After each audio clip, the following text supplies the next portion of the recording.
We visited a number of communities where the children of Little Givers stay to get more insight into their living conditions and the hardships they and their families have to endure.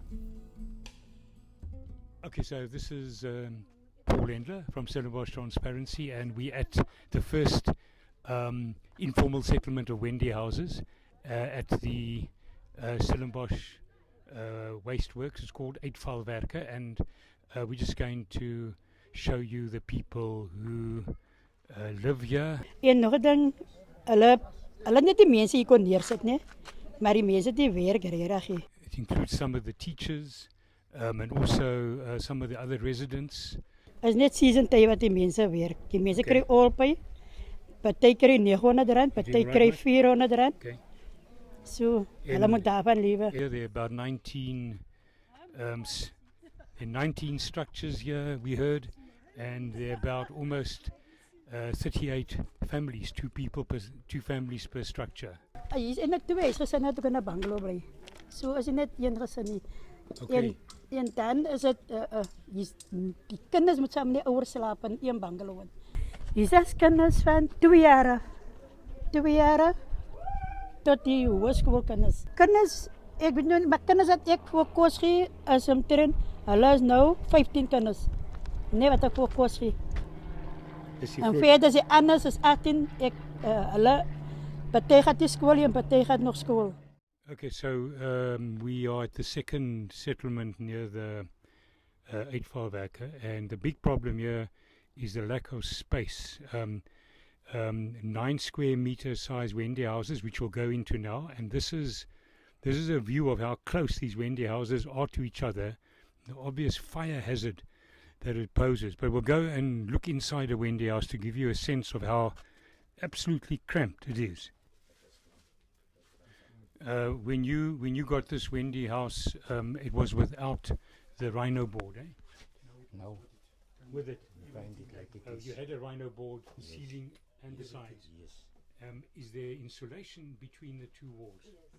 So They put it takes a plastic. bit of the heat away. Yeah, they put plastic between. Okay.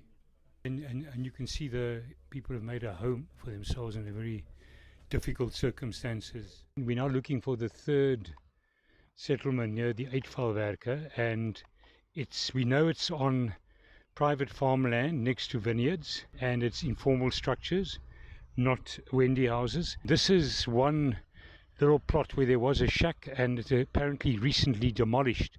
You can notice some type of a shelter that's been created here.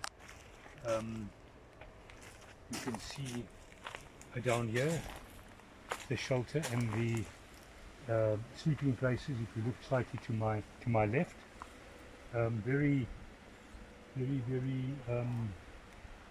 primitive and unhealthy conditions. Pieter, jy is man toe. Pieter, kan jy vir ons verduidelik hoe het julle hoe lank lewe julle hier in hierdie plek?